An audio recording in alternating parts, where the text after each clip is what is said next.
तो यार आज हमारा टॉपिक है राइट एट्रियम। ठीक है, तो हमें सबसे पहले तो राइट एट्रियम की डेफिनेशन पता होनी चाहिए। ठीक है, उसके एक्सटर्नल फीचर्स पता होने चाहिए और इंटरनल फीचर्स पता होने चाहिए। ठीक है, तो सबसे पहले अगर हम देखें कि राइट एट्रियम होता क्या है। ठीक है, तो ये हमारा हार्ट है। ठीक है, इसके चार चेंबर्स होते हैं, right atrium, left atrium, right ventricle और लेफ्ट वेंट्रिकल। ठीक है, दो वेंट्रिकल्स हो गए, दो एट्रियम हो गए। ठीक है, तो ये राइट अपर चेंबर होता है। ठीक है, हार्ट का, जो कि हमारा वीनस ब्लड रिसीव करता है। ठीक है, फ्रॉम द बॉडी। ठीक है, तो ये इन्फीरियर वेना कैवा और सुपीरियर वेना कैवा दोनों अपनी जो, ठीक है, डीऑक्सीजनेटेड ब्लड है, ठीक है, वो हमारे राइट एट्रियम में लाकर निकाल देंगे। ठीक है, from the body pumps into the right ventricle through tricuspid valve. ठीक है, तो जो राइट एट्रियम में हमारा आता है, ठीक है, ये डीऑक्सीजनेटेड ब्लड है। ठीक है, राइट एट्रियम से वो कहाँ जाता है, राइट वेंट्रिकल के पास। ठीक है, और वो किसके थ्रू जाता है, ठीक है, ये गेट की तरह होता है। ठीक है, ट्राइकस्पिड वाल्व। ठीक है, ऐसे 3 गेट्स बने होते हैं। ठीक है, ऐसे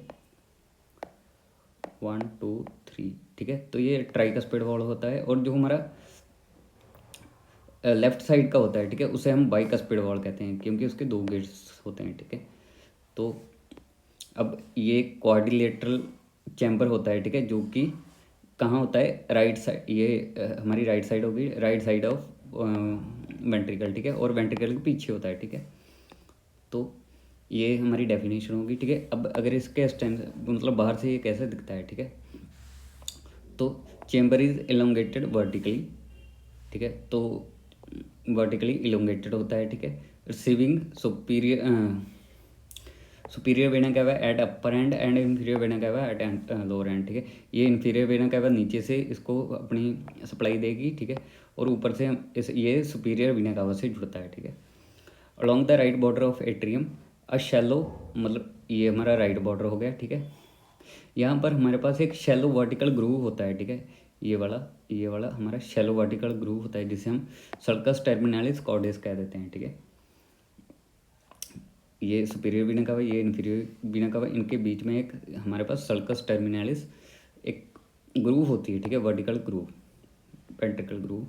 और ये तो हमें बाहर वाले जब एक्सटर्नल में देखते हैं तब दिखती है। ठीक है, पर ये हमारे जब अगर हम इसे अंदर से देखें, ठीक है, अंदर ये किसके द्वारा प्रोड्यूस होती है, इंटरनल मस्कुलर रिज। ठीक है, तो ये अगर ये हमें अंदर देखें, ठीक है, हार्ट के अंदर देखें, तो इसका नाम होता है क्रिस्टा टर्मिनालिस। ठीक है, बाहर सर्कस टर्मिनालिस। ठीक है, और जो हमारा अपर पार्ट होता है, ठीक है, यहाँ पर ये इसका हमारा राइट एट्रियम का अपर पार्ट हो गया। ठीक है, यहाँ पर हमारे पास एक ऐसे नोड होती है। ठीक है, जो कि हमारी जब हमारा दिल धड़कता है, ठीक है, तो यही उसे इलेक्ट्रिक सप्लाई देती है। ठीक है, तो ये यहाँ पर हमारा जो ये हमें आर्टरी दिख रही है, ठीक है, यहाँ पर इसकी ऐसे नोड होती है। ठीक है, और इंटरनल फीचर्स देखें। ठीक है, इंटरनल फीचर्स हमें कैसे दिखेंगे, ठीक है, जो हमारा ये राइट एट्रियम है, ठीक है, ये जैसे ये राइट एट्रियम है। ठीक है, अगर हम इस पर एक चीरा लगा दें, ठीक है, एक फ्लैप लगा दें, ठीक है, अब फ्लैप को ओपन करेंगे, ठीक है, तो ये वाला हिस्सा तो ये एंटीरियर आ जाएगा और ये पोस्टीरियर हिस्सा आ जाएगा। ठीक है, तो जो हमारा, अगर हम सबसे पहले हम एंटीरियर हिस्सा ही देख लेते हैं। ठीक है, तो अगर हम इसे अंदर से देखें, ठीक है, तो ये रफ सा दिख रहा है। ठीक है, अब ये रफ सा क्यों होता है, क्योंकि इसमें मस्कुलर रिज होती हैं, जिसे हम मस्कुलिनी पेक्टिनी कहते हैं। ठीक है, मस्कुलर रिज सी होती हैं, जिसे हम मस्कुलिनी पेक्टिनी कह देते हैं। ठीक है, और ये इसे हम रफ एंटीरियर पार्ट कह देते हैं। ठीक है, और ये डेवलप कहाँ से होता है, प्रिमिटिव एट्रियल चैम्बर से। ठीक है, तो ये हम सारा एम्ब्रियोलॉजी में पढ़ेंगे। ठीक है, तो सबसे पहले एंटीरियर पार्ट होता है जो रफ होता है। ठीक है, किसके कारण, मस्कुलिनी पेक्टिनी। ठीक है, जो हमारे मस्कुलर रिज होते हैं, ठीक है, उसके कारण।